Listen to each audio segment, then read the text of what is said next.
Ya, terima kasih Anda masih bersama kami. Bagi Anda yang baru saja bergabung, kami hadirkan kembali 3 berita utama hari ini. Diduga karena korsleting listrik, pusat kuliner di Kabupaten Kudus ludes dilalap api.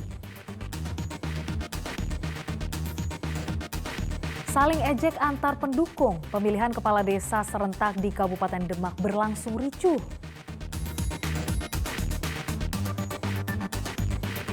Presiden Joko Widodo meninjau revitalisasi Pura Mangkunegaran yang akan dijadikan ikon wisata budaya.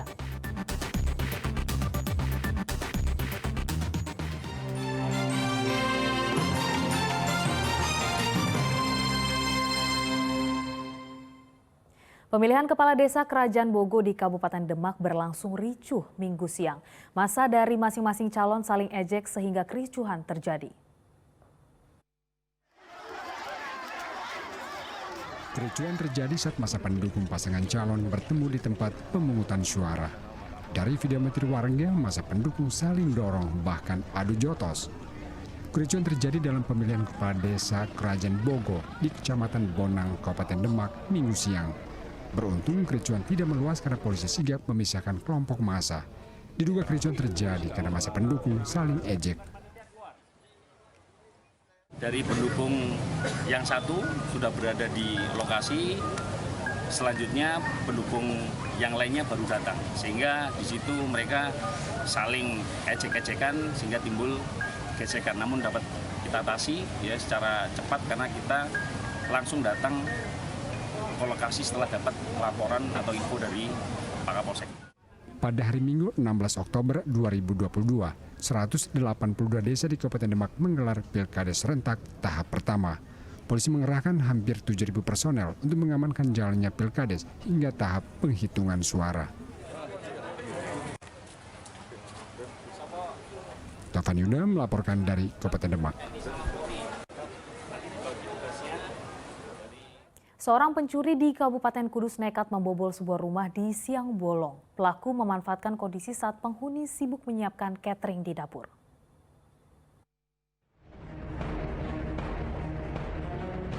Siang bolong tidak membuat pencuri ini takut. Dari rekaman kamera pengawas, pelaku tampak leluasa masuk melalui pintu depan rumah korban di Desa Ngembal Rejo, Kecamatan Bae, Kabupaten Kudus. Pelaku kemudian mengacak-ngacak dompet di kamar korban lalu meninggalkan lokasi juga melalui pintu depan. Kasus pencurian ini terjadi pada 12 Oktober pekan lalu. Korban kehilangan uang sekitar 30 juta rupiah. Yang satu di sana. Ditinggal di dipting toh. Orangnya di situ betul-betul. Ini sama uang tunai. Sini juga uang tunai. Yang satu juga ada uang tunai. Berapa dompet berarti Bu? 3. Pelaku diduga orang yang sudah mengenal situasi rumah korban. Pelaku masuk rumah saat seluruh penghuni sedang sibuk di dapur. Pelaku masuknya lewat pintu. Jadi pertama dia masuk lewat pintu toko yang depan. Lalu di dalam toko dia juga cari-cari barang, barang berharga. Lalu keluar lagi di pintu belakang toko, masuk ke dalam halaman, terus masuk ke rumah. Masuk ke rumah lewat maksudnya gimana itu? Lewat pintu rumah. Jadi kebetulan yang di dalam rumah kan sedang ada pesanan catering. Jadi pada di belakang semua lagi masak. Korban telah melaporkan kasus kepada Polres Kudus disertai bukti kamera pengawas untuk membantu polisi menangkap pelaku. Arif Nur melaporkan dari Kabupaten Kudus. Petugas gabungan melakukan patroli dan sosialisasi ke pengunjung dan pedagang di kawasan bebas kendaraan bermotor atau Car Free Day di sepanjang Jalan Slamet Riyadi, Kota Solo. Aksi ini sebagai antisipasi maraknya copet di kawasan Car Free Day Solo beberapa minggu lalu. Petugas gabungan di Sub Solo, polisi dan Satpol PP menyisir sepanjang jalan kawasan Car Free Day di Jalan Slamet Riyadi, Kota Solo Minggu pagi. Selain patroli, petugas sekaligus mengimbau warga untuk tetap memperhatikan barang bawaannya. Sambil membawa poster dan pengeras suara, petugas bergantian mengimbau warga agar waspada terhadap pencopet yang berbaur dengan warga di kawasan Car Free Day. Dalam beberapa hari terakhir saja, petugas kerap mendapatkan pengaduan kehilangan ponsel maupun dompet dari para pengunjung Car Free Day. Untuk itu, petugas menggelar kegiatan patroli dan sosialisasi guna menekan angka kriminalitas di kawasan Car Free Day.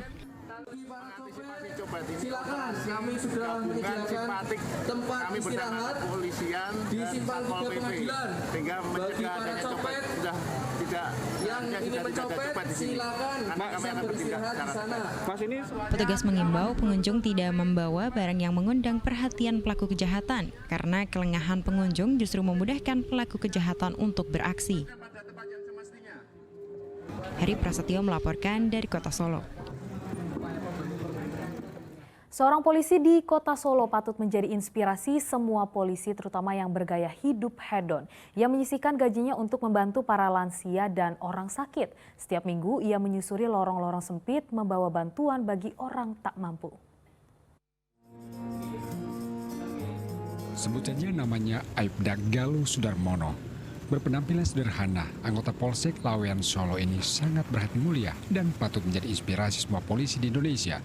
Apalagi citra polisi kini sedang berada di titik rendah karena berbagai kasus. Betapa tidak, sejak pandemi COVID-19 hingga hari ini, Aibda Galuh menyisihkan uang gajinya untuk membantu para lansia dan warga sakit yang tidak mampu. Setiap minggu ia mendistribusikan 5 paket sembako berupa beras, minyak goreng, telur, dan mie instan untuk warga di wilayah binaannya. Menyisihkan gaji untuk berbagi didorong keprihatinan Aibda Galuh akan nasib warga tidak mampu.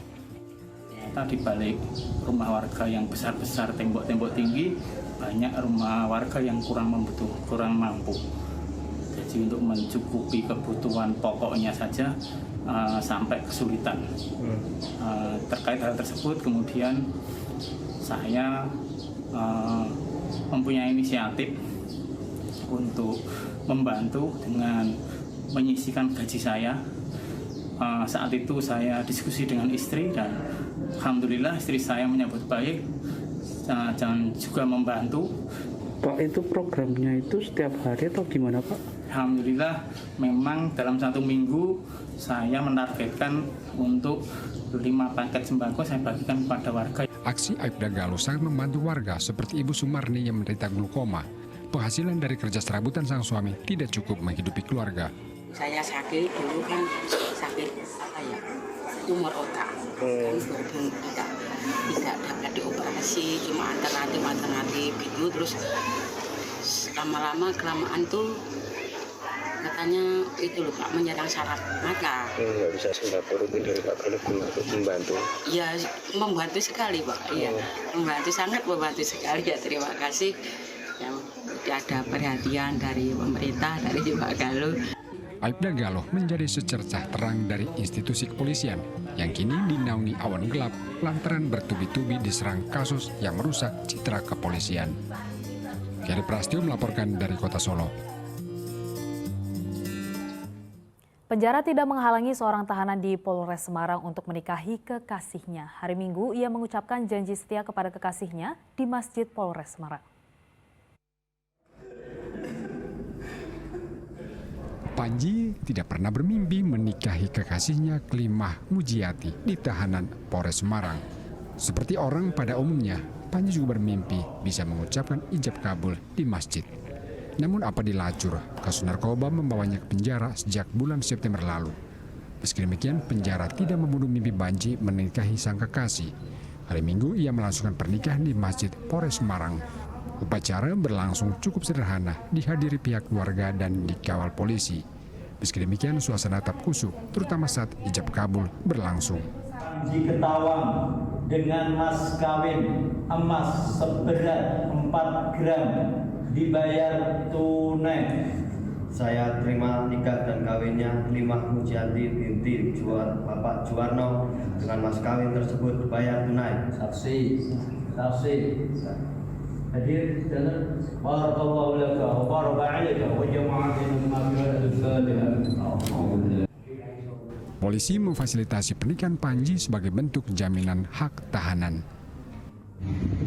Memberikan hak bagi yang bersangkutan, walaupun yang bersangkutan sedang menjalani proses hukuman tindak pidana narkoba, akan tetapi kami Polres Semarang, khususnya Satres Narkoba Polres Semarang, tetap menimbulkan ataupun memberikan rasa kemanusiaan bagi para tahanan kami.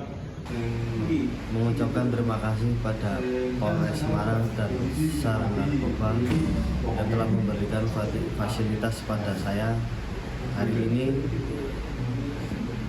dalam menjalankan ijab kabul dengan lancar. Namun demikian, Panji terpaksa melewatkan malam pengantin dengan kekasihnya karena harus kembali ke tahanan. Yulianto melaporkan dari Kabupaten Semarang.